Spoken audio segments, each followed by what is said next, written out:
Hello, hello, ladies and gentlemen. Welcome back to game number 2 of Aristeo versus Monchi. And we saw in the last game, excuse me while I collect my thoughts a moment here. Aristeo in the last game tried to go with sort of an infestor zergling approach.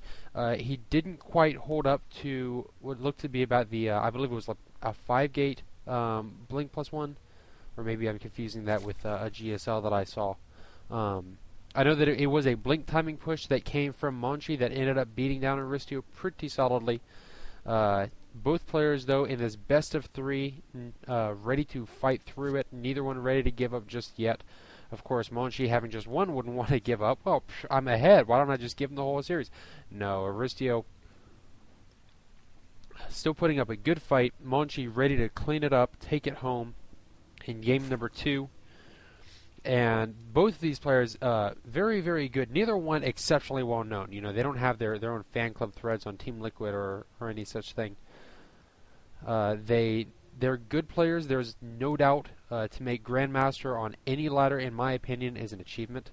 You know, you have 200 players from each region that cycle through there, and to hold consistently throughout there to make even, you know, top 150, top 100 of those is exceptional. It's great. I think it's really something. So we see both players here just starting up their usual basic build. Aristeo dropping, looks to be about a 14 pool, 14 extractor. Other way around, though, extractor went down first. So gas first. He's probably going to be focusing a little bit more on the tech, or he could be going for that zergling speed very quickly.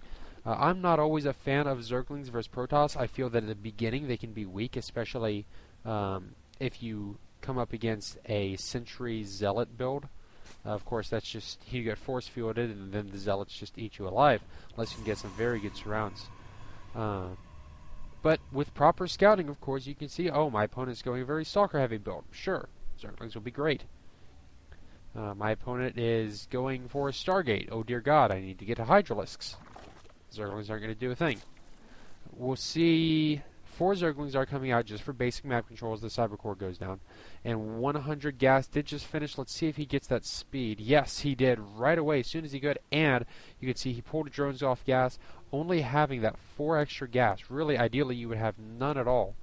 But, of course, with a little bit of micro and concentration here and there and everywhere, he just slipped up that little bit. That's no biggie.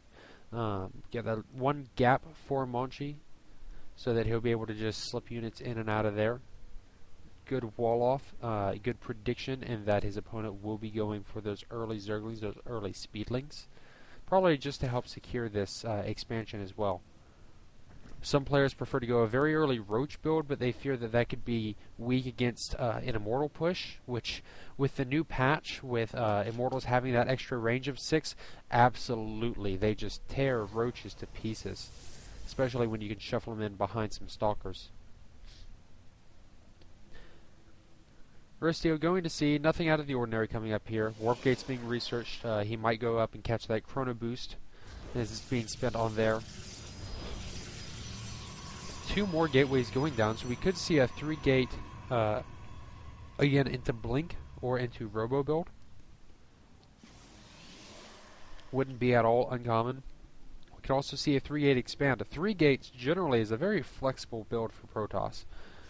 On a map like this, where you have a semi-narrow-ish choke at the front, you with these destructible rocks, even though they've got 3 armor and 2,000 health, so they're not going anywhere anytime right away. It's pretty easy to go down here, and sure enough, we are going to see this expansion being dropped. Monchi has had these 2 gas for some time now. So it's safe to say that he's going a tech build. Probably going to be looking towards... Oh, and this is great timing. Usually you don't produce out of your gateways, but he's got his 3 gates finishing up just as Warp Gate is getting close, just about ready to finish. And that's going to leave all 3 of these gateways right into Warp Gates. Now Aristeo dropping a Spinecrawler here, afraid of that early aggression, which is a fantastic move to make in my opinion. It never hurts to go ahead, get a few extra drones, and just drop one into a Spinecrawler. Good creep spread being had as soon as he continues pushing out those creep termers. And hallucination coming again. Monchi seems to be a fan of this. He does have the 5 sentries out, and Phoenix are always good for scouting. Colossus or Immortals can help to scare your opponent, or even hallucinating Void Rays. I know many MLG fans have seen when Huck beat Hydra with a very quick GG. Hydra did not know that about 8 Void Rays were hallucinated, and then Huck proceeded to rub it in by telling him in the next game. That was all sorts of fun. A third has gone down for Aristeo, and it's pretty quick. Usually you'll see Zergs try to get their third about the 11-minute mark. But already here at the 7-minute mark, this has dropped even earlier, I'd say, and he really just wants to stay at base up. He could be, and I wouldn't blame him at all for thinking that, hey, on this, they're the hallucinated Phoenix. They're going to do their job, just scout with that great speed that they have over there. Just see what's going on.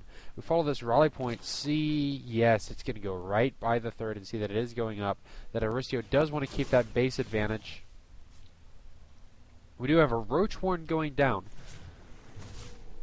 Zerg Carapace is being upgraded. Always a fairly safe call. And where are these Phoenix? Has he seen... One of the Phoenix was even taken out by an extra Queen, but he is going to rally and see right as this finishes. Can't be cancelled anymore. Not that he would especially want to. He's got a good number of Zerglings out in the field, and he really has Monchi in a defensive position, dropping down a cannon even at a sort of an awkward place. Oh, maybe not dropping the Robo Bay. Nope, he's going to drop the Robo Bay up here. Try to see if the Overlord won't be able to scout it, if he's lucky. We'd see +1 is just finishing, so this looks like it'll be some light +1 aggression.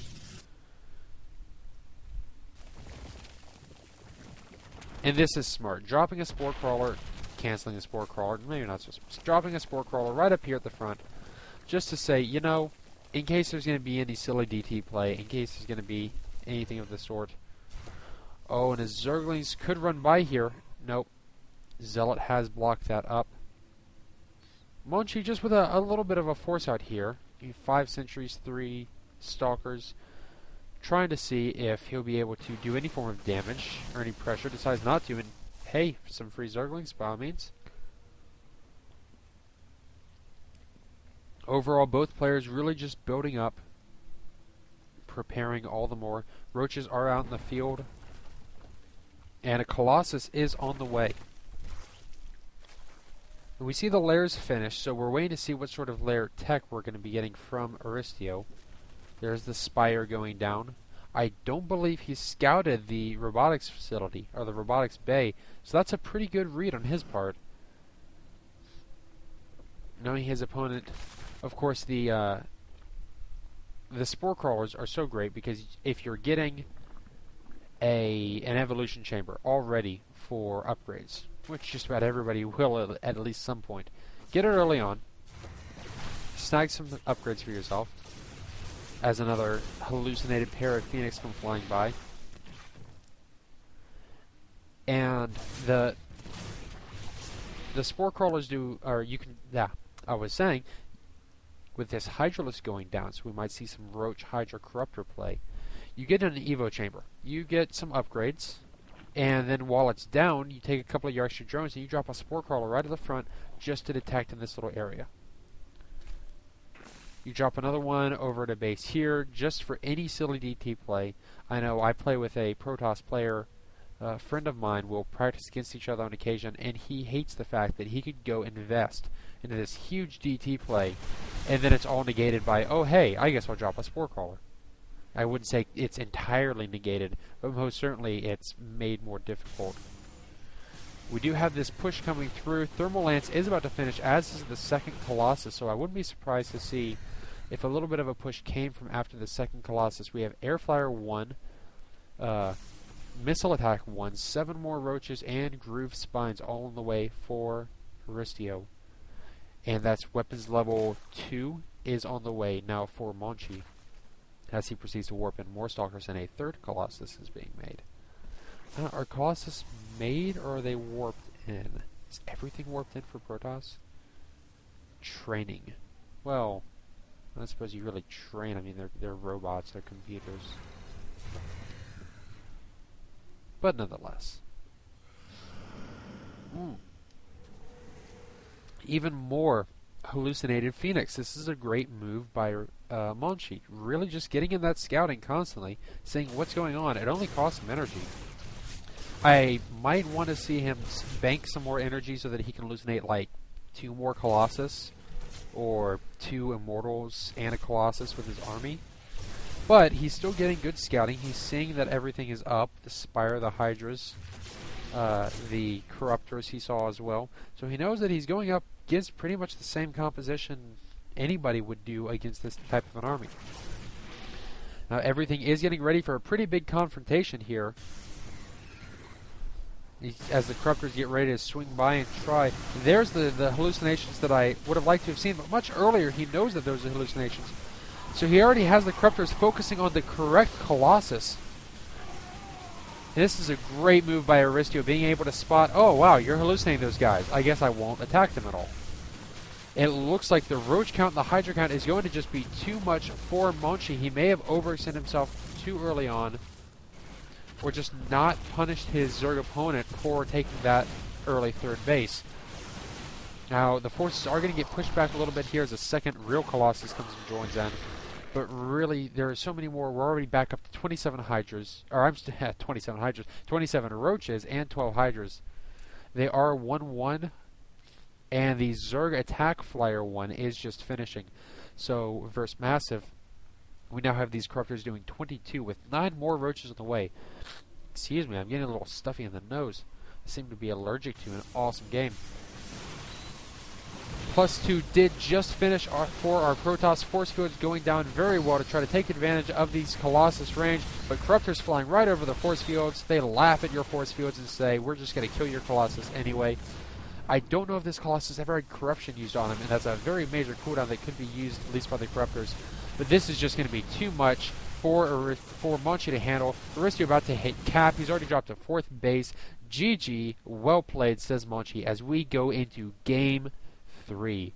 A great turnaround for our Zerg player, getting what I would think would be a much more favorable composition against a Protoss, going what I might be fairly standard in a matchup. And it turned out to do all the better for Aristeo. We are moving right into the next game, and I will see you guys there.